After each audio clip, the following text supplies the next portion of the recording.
Given circumstances के अंदर किन लोगों की बात कर रहे हैं जिनका नॉन अकीदा मुस्लिम्स, ओके हाँ, एथियस्ट हो, काफिर हो, जो भी हैं, उनको गिवन सर्कमस्टांसेस में कितनी बात समझ आई थी, इसका फैसला अल्लाह ने करना है क़यामत के दिन। हाँ, दुनिया में जिसे बात समझ आई, हठधर्मी पे अड़ा हुआ है, हम उसे में बिलीव किए तो बगैर अच्छा भी अच्छा इंसान हमारा मतलब क्योंकि वो अच्छा है और दलील नाज़ भी सूरह बकरा के अंदर ही मौजूद है। और फिर मैंने आगे जाना था फज़किर बिल कुरआन नहीं यखाफ़ु वईद, ए नबी कुरान से उससे आप तबलीग करें जो अल्लाह की धमकी से डरता है। जो डरा हुआ है ना कि मेरी मर्ज़ी के बगैर मुझे किसी ने पैदा किया और मैं अकाउंटेबल हूँ, इस प्लैनेट अर्थ पे मुझे पुट किया। जो मैंने बात की थी दुनिया में हर इंसान ये कि जो आपने वो शुरू में सवाल पूछा था वो बीच में स्किप हो गया कि ये दुनिया में ऐसे लोग भी हैं जो रिलिजन में बिलीव किए तो बगैर अच्छा भी अच्छा इंसान हमारा मतलब क्योंकि वो अच्छे इंसान इसी वजह से हैं, क्योंकि उनकी नेचर परवर्टेड नहीं हुई है। वो नेचर उनकी नेचर में रखा गया है। वो अल्लाह ने हर इंसान की नेचर में रखा है कि झूठ बोलना बुरा है, सच बोलना। उन्होंने अपनी नेचर नहीं ना परवर्टेड की। अगर कोई एक दीनदार आदमी अपनी नेचर जो मैंने इसके ऊपर पहले भी बात की थी नेचर, फिर भी बात कर देते हैं अल्लाह मियां ने रखा हर चीज। अगर आपने हर चीज का जवाब ये अल्लाह मियां ने रखा, अल्लाह मियां ने किया, वो जी हम कहां से अल्लाह मियां ने किया, अगर आपने यही जवाब देना फिर तो बहस करने की जरूरत नहीं है, फिर तो आप ब्लाइंड बिलीफ के ऊपर चल रहे हैं। लेकिन इसकी मैंने आपको अपनी उस राजे वाली डिबेट में एक उससे रिलेटेड वीडियो थी, उसके ऊपर बताया था कि इमेजिन करें कि अगर जब आप मुआशरा बनाया ना, क्योंकि ये तो इंसान इसके ऊपर हम एग्री करते हैं कि जब सेटलमेंट्स बड़ी होने लगी तो हमें सोसाइटी बनानी पड़ी, हमें कवानीन वज़ा करने पड़े। जो खाना बदोश लोग थे, 20-20 लोगों के, 25-25 लोगों के ग्रोथ थे, उनकी लड़ाई होती थी दूसरे वालों से तो कत्लो गारत पूरे तरीके से।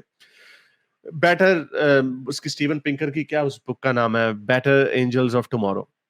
उसके अंदर वो पूरी आपको हिस्ट्री बताता कि हमारे यानी आर्कियोलॉजिकल एविडेंस भी है कि कितना कितना जुल्म लोग एक दूसरों के ऊपर करते थे। खाना बदोश यानी हमारा एक छोटा सा कबीला है, 15-20 लोग हैं, हम मैस्टरडॉन को हंट कर रहे हैं या बिग गेम को हंट कर रहे हैं, उधर से राइवल भी है एक, उसके उसके पास 30-35 लोग हैं। और ये नॉर्थ अमेरिकन जो ट्राइब्स है उनमें बड़ा इसका उनके बड़ा आर्कियोलॉजिकल एविडेंस है कि बड़े बुरे तरीके से जुल्म करके टॉर्चर करके मारा करते थे। लेकिन अपने साथ फिर भी उनका असूल होता था, अभी बच्चे हैं, बच्चों को हमने खाना खिलाना है, बीवियां हैं या जो भी वगैरह वगैरह, उन्होंने अपने, लेकिन क्योंकि कलेक्टिव सिविलाइजेशन नहीं थी इसलिए उसको वो हथे चढ़ जाए उसको मार देंगे, वो चढ़ जाते हैं उसको उसको मार देंगे। तो ये चीजें लोगों ने, इंसानों ने खुद आहिस्ता आहिस्ता बेहतरी की तरफ, तो जब सेटलमेंट हुई तो आपको सोसाइटी के लिए कवानीन, अब ये जो एक छोटे कबीले के ऊपर थे अब आपको बड़े ग्रुप के ऊपर लगाना, अथॉरिटी है, किंग है, बादशाह है, लीडर है, कवानीन बना दिए गए।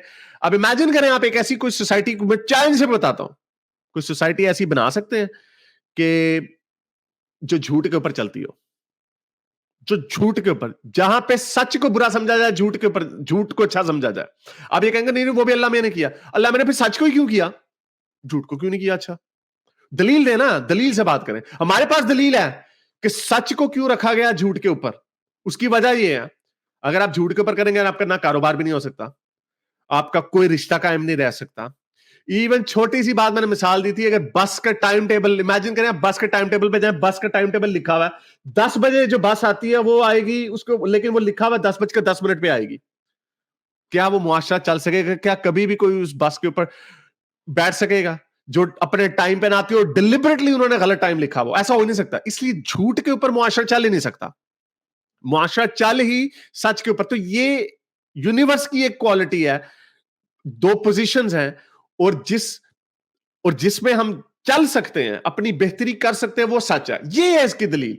ये दलील नहीं है अल्लाह मियां ने कहा कि सच बोलना अच्छी बात है तो इसलिए हमने सच को अच्छा कह दिया। अल्लाह मियां ने क्यों कहा? कोई नहीं कोई आपके पास इसका जवाब नहीं। आपने अपनी तरफ से लगा दिया बात, दावा कर दिया, फिर से आपने दावा कर दिया कि अल्लाह ताला ने अंदर रख दी। ये भी इन्होंने दावा इसलिए किया क्योंकि इन्होंने बचाया अपने आप को यहां से। थी दुनिया में हर इंसान ये कि जो आपने वो शुरू में सवाल पूछा था वो बीच में स्किप हो गया कि ये दुनिया में ऐसे लोग भी हैं जो रिलीजन में बिलीव किए बगैर भी अच्छा इंसान हमारा मतलब वो अच्छे इंसान इसी वजह से हैं। यहां पे भी दोनों तरह से खेल गए स्टोरी भाई कि अच्छा, पहले इन्होंने क्या कहा था याद रखें, पहले इन्होंने कहा था अच्छा इंसान के लिए अच्छा अकीदे का होना जरूरी है। अच्छा अकीदा क्या है? इस्लाम का अकीदा, ये इन्होंने पहले कहा। अब जब आया नहीं, लेकिन हमारे पास तो बहुत सारे शाहिद हैं जहां पे लोगों ने गंदे काम नहीं किए और उनका अकीदा अच्छा नहीं है सो कॉल्ड। अब क्या करें? नहीं, उसके अंदर अल्लाह मियां ने अच्छी क्वालिटीज रख दी हैं। हर तरफ से, हर तरफ से दूसरा कहीं पे लॉजिकल कंसिस्टेंसी नहीं है। तो फिर अगर अल्लाह मियां ने हमारे अंदर अच्छी चीजें रख भी दी हैं, फिर अल्लाह ने हमें जलाना भी है। नहीं वो, हाँ वो अब अलग बात है, वो अब अल्लाह की जात के ऊपर बात आ गई। अब उधर से बात घुमा के उधर ले जाएंगे। कहीं से भी मजहब के जो अकीदा ना, कहीं से भी उसकी it doesn't make any sense. बिल्कुल ऐसा ही है। और ये देखें ना, ये बार बार इन्होंने जो है ना मुतजाद बातें और अपनी बातों के अंदर तजाद, और एक दो बार मैंने ये देखा था पूरा, खैर, और एक दो बार जो है ये फैसल भाई ने उनको काउंटर भी किया अच्छा, लेकिन उतना कि वो काउंटर भी कर सकते थे ना कि जितना एक मुहज़्ज़िब गुफ्तगू के अंदर हो सकता है। इस्लामी तो मुआशरे में जितना हो सकता जी और एनीवे हो सकता है उनको वो बातें अच्छी भी लगती हैं फैसल भाई को, हमें क्या पता, लेकिन एनीवे नहीं, मैं फैसल भाई पे कमेंट नहीं कर रहा, मैं कहने का मकसद ये है कि उन्होंने काउंटर क्वेश्चंस किए, लेकिन इंजीनियर साहब ने ओह जो राइट या कोई तसल्ली बख्श उसके जवाब नहीं दिए अकीदे पे बेस्ड। देखिए, बाहर इंजीनियर साहब जितने मर्जी अप्लाइड साइंसेज के फनकार और जितनी मर्जी डिफरेंशियल इक्वेशंस इनको आती हो सॉल्व करनी, फेयर इनफ, वो इनका एक काम है जरूर, लेकिन जब जहां मजहब दीन की बात आएगी वहां पे कुछ हद तक इनकी भी लिमिटेशंस हैं। He can't go beyond a certain limit. ये बाबों के ऊपर तो बड़ी बात करेंगे, वो जी वो किस तरह जी निकल आई, वो क्या कहते हैं उसको, वो कश्ती जो गौस पाक ने डूबी गौसे पाक गौसे बेबाक पाक की बातें करेंगे। इस पे बड़े अड़ जाएंगे कि नहीं अज़दहा की एग्जैक्टली वही डेफिनेशन कुरान नहीं, में आया है, उसके कुरान में आया हाँ कुरान में है वही कितने बात। के ये अप्लाइड साइंसेस इंजीनियर साहब ने जो तरीक़ाकार इख्तियार किया है ये वाली चीज़ों के मुतल्लिक, वही तरीक़ेकार गुलाम अहमद परवेज़ ने वो दूसरी चीज़ों पे भी कर दिया है, नबियों के मौजूदों पे भी कर दिया है। तो उनकी अप्रोच ज़्यादा कंसिस्टेंट है गुलाम अहमद परवेज़ की, कि ना कोई बाबा थे ना कोई दूसरा, ठीक है? आपकी इनकंसिस्टेंट अप्रोच है कि आप जो है इस्तिस्ना देते हैं कुछ लोगों को और बाकी बाबों को आप कहते हैं। भाई बात ये है कि फिर अल्लाह की मर्ज़ी से अगर रसूल कर रहे थे, नबी कर रहे थे, तो गौस पाक भी अल्लाह की मर्ज़ी से, उन्होंने भी तो यही कहा कि चलो जी अल्लाह की मर्ज़ी से ये हो जाए। तो फिर वो बात तो वही है। एग्जैक्टली ये क्योंकि उनकी नेचर परवर्टेड नहीं हुई है, वो नेचर उनकी नेचर में रखा गया है, वो अभी नहीं पढ़ेंगे, आखिर का फैसला अल्लाह करेगा। अली भाई, ये जो आपने अभी बात की, इसका मतलब है कि जो इस्लाम का, खुदा का, अल्लाह ताला का मतलूब है, वो तो एक ईमानदार शख्स है, जी, जो जी। कि दयानतदारी से जो सोच रहा है, उसको कह रहा है, उस पे अमल कर रहा है, ना कि एक बेहतर अकीदे वाला शख्स। नहीं, अकीदा इसलिए बीच में आ जाता है ना कि खुदा ने कायनात इसलिए नहीं बनाई ना कि आप खुद एक दूसरे के साथ अच्छे हों, और खुदा जिसने आपको पैदा किया, ये सारी नहीं, नेमतें दी, उसको आप सीरियस नहीं लें। लेकिन वो जो भी सोच रहा है, वो तो किसी दयानतदारी की बुनियाद पे सोच रहा है ना, उसके दयानतदार कितना है, ये तो खुदा को जब दयानतदार देखें नहीं, दयानतदार आदमी तो एक खुदा तक पहुंच जाता है, इस्लाम के जब ये फिर दावा चौका मार दिया, ये फिर दोनों तरह से खेलेंगे। दयानतदार बंदा पे मेरे रास्ते पे जब कोई आ जाएगा ना, जो मैं जिस तरह मैं समझाऊं, तो तब तक वो दयानतदार बनना। ये इसकी इतनी बड़ी फकी मैं आपको देने लगा हूं। हम लोग ने वाकई बहुत सारे, ठीक है, हम कोई अकले कुल नहीं है, लेकिन हमने वाकई बहुत ज्यादा टाइम स्पेंड किया इस सब्जेक्ट के ऊपर। इतना अगर बायोलॉजी केमिस्ट्री पे किया होता ना, फिजिक्स में तो रॉकेट बना लिया होता। हम यही चीजें खोल खोल के पढ़ते रहे बार बार। अगर किसी को पता चल जाए ना कि खुदा है और उसने जहन्नुम बनाई हुई है, चाहे वो उस खुदा को पसंद भी ना करता हो, वो उसके आगे खुसकेगा नहीं। यानी ये जो मैं चैलेंज करता रहता हूं, मैं पुटिन को चैलेंज ना करूं कि वो चलो पुटिन, अगर एडी तेरे अंदर हिम्मत है आके मैंने फुड़का दो, वो फुड़काने आ जाएगा। मैं तो कभी इस तरह की बात नहीं करूंगा। मैं तो नहीं कहूंगा पाक आर्मी आओ ना जरा, मजाक, सॉरी। लेकिन अल्लाह को मैं रोज चैलेंज कर रहा था, मारना कड़ाका लाऊं तो दी अल्लाह कुछ भी नहीं। तो अगर मुझे यकीन हो ना, मैं जितनी दयानतदारी से हमने देखा इस चीज को, यानी ये एरोगेंस है, बड़ी गंदी एरोगेंस है ये, कि हमें नहीं खुदा मिला, हम क्योंकि दयानतदार नहीं है। और ये तो वही वाला क्वेश्चन, यानी कि ये तो लोडेड क्वेश्चन भी इसको कहा जा सकता है कि जो सच की तलाश में है वो हारिस भाई तक पहुंच जाएगा। ओ यार, ये क्या फजूल बिल्कुल बात है। ये तो बंदा किसी भी चीज के यानी कि क्वेश्चन के अंदर ही आपने ऐसी चीज रख दी है, या स्टेटमेंट के अंदर ही ऐसी चीज रख दी है जिसके अंदर रिजल्ट प्री डिटरमिन्ड है कि जनाब जो अच्छा शख्स होगा ना वो जरूर हारिस की वीडियो तक पहुंच जाएगा। ओ भाई, ये फजूल लॉजिक है। मैं भी कह दूं, जो अच्छा शख्स होगा ना, मैं इसीलिए इस तरह की खुली बातें नहीं करता। ये बड़ी ओपन स्टेटमेंट्स होती हैं, मैं इस तरह की एब्सोल्यूट स्टेटमेंट नहीं करता। जो बंदा खुले दिल से होगा वो एथियस्ट बन जाएगा। हाँ, हम ये कहते जरूर ना कि जब आप ये चीज पढ़ेंगे तो शायद आपका दिमाग खुलेगा। अभी पहले भी मैंने यही कहा था कि आप इसको देखेंगे, शायद आपके जहन में और आइडियाज भी आएंगे, क्योंकि हमें पता मजहबी दिमाग जो होता है ना, बड़ा बंद होता है, उससे बाकी आइडियाज नहीं सुने होते ये। लेकिन हम कहना शुरू कर देंगे आराम से, जो सच्चे दिल से सोचेगा ना वो एथियस्ट बन जाएगा। हालांकि बहुत सारे एलिमेंट्स हैं, अकीदत की पट्टी उतार दो, आपको ये चीजें बड़ी क्वेश्चन मार्क लगने लगेंगी। तो ये बड़ी एक अगेन इसको लोडेड कह दें आप इस पोजीशन को, ये हकीकत, इसका कोई दलील नहीं है, ये कोई एविडेंस नहीं है। मुखालफिन जिनकी ड्यूटियां लगी कि आपने इस्लाम के खिलाफ किताबें लिखनी है, वो इस्लाम की कबूल कर रहे हैं, उन्हें तो एटलीस्ट नहीं करना चाहिए था, जिनके ऊपर इतनी फंडिंग हुई भी थी। अच्छा, फिर कहते फंडिंग हुई हुई थी जिनकी, ये फिर इन्होंने इंजीनियर साहब जो आपके ऊपर इल्जामात लगते हैं, आपकी फंडिंग कौन करा रहा है, जरा बताएं ना जरा कहाँ से आपको पैसे आ रहे हैं वगैरह वगैरह, तो आप कहते हैं आप उनको क्या समझते हैं, आप उनको झूठा ही समझते हैं। ये मेरा ख्याल वो एक उसकी बात कर रहे हैं, एक दो हैं, एक वो था, वो गिर्थ विल्डर्स के साथ एक बंदा काम करता था, उसके ग्रुप में था एक बंदा, नहीं गिर्थ विल्डर नहीं, वो जो कार्टून वाला था, पता नहीं कुछ में से एक था, उसने उसका दिमाग पलटा, वो मोमिन बन गया, वो कहता मैं कुरान को जब पढ़ रहा था तो मैं हो गया। अच्छा, ये एक नया एक हमने फीचर देखा है कि बहुत सारे व्हाइट सुप्रीमेसिस्ट जो है ना वो बन रहे हैं, और ये अच्छी बात नहीं, बुरी बात है। वो ये है कि जो लोग रेसिस्ट टेंडेंसीज रखते हैं उनको इस्लाम का मैसेज जो है ना, क्योंकि वो एब्सोल्यूटिस्ट हैं, वो एब्सोल्यूट पावर वाले लोग हैं, यानी वो जब देखते हैं वेस्ट की लिबरलिज्म को, फ्रीडम्स को देखते हैं, इंसानी हकूक को देखते हैं, उन्हें गुस्सा चढ़ता है, क्योंकि वो क्रिश्चियनिटी अप्लाई करना चाहते हैं।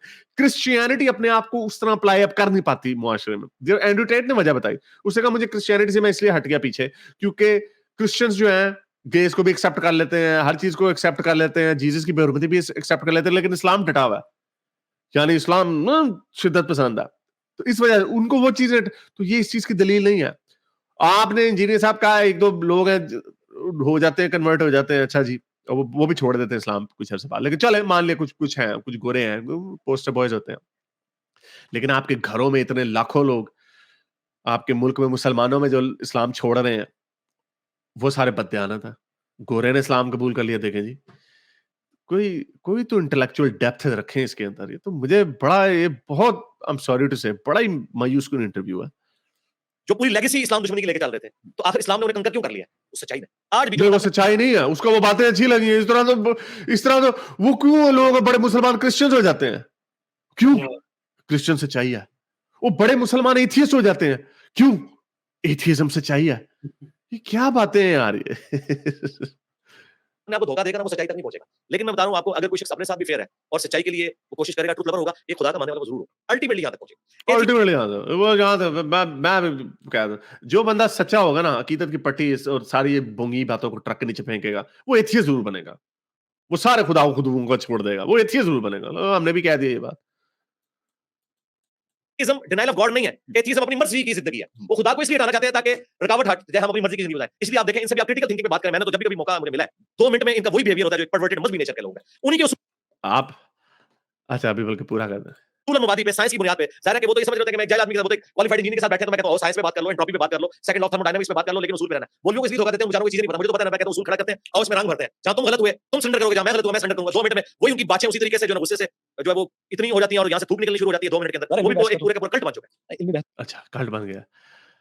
इंजीनियर साहब, आप तो अब ये खुद कह चुके हैं, आपकी मेरे से बात हुई है, मेरा 2 दफा हुई है, 1 दफा हुई है, मुझे अब सही याद नहीं है। अम, मेरे मुंह से थूकें निकली थी, बल्कि उस दिन में मेरा ख्याल स्टोइक भाई आपके पास ही था, आपके घर में ही था मेरा ख्याल। ਸਾਨੂੰ ਵੀ ਗਵਾਹ ਬਣਾ ਲਓ ਤੁਸੀਂ थे तो तुसी सीगे ना थे तो मैं हाँ, हूं की करता कॉल आ गई, हाँ मेरे मुंह से थूके निकल रही थी। बिल्कुल भी कितनी अच्छी हमने बात की थी, और बल्कि कई बातें तो ऐसी कर दी थी जो, एनीवे, तो अगर आपने ये कहना है, ठीक है, मैं ये नहीं कहता कि हो सकता है मेरी बात ना करे और कई लोग होते हैं गुस्से में आ जाते हैं कई लोग, ठीक है, लेकिन ये कह देना इस तरह कि एथियस्टों के मुंह से थूक निकलने आ जाती है वगैरह वगैरह, तो ये तो फिर कोई दलील नहीं हुई। इंजीनियर भाई, मैं ये वैसे करता नहीं होता, मैंने पिछले इंटरव्यू में कहा था कि मैं लोगों के नाम लेके नहीं उनको चैलेंज करूंगा, लेकिन इंजीनियर साहब बहुत बड़े आदमी हैं, इसलिए उनको वो इग्नोर भी कर सकते हैं।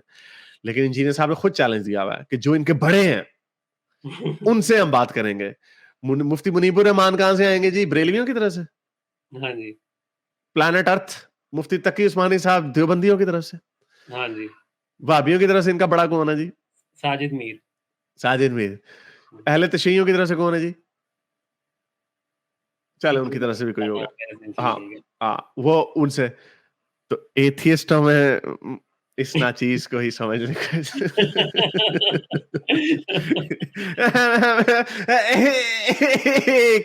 एक घंटा दे दें हमें इंजीनियर साहब, मैं फिर हम देखेंगे हमारे मुंह से थूके निकलती है या नहीं निकलती।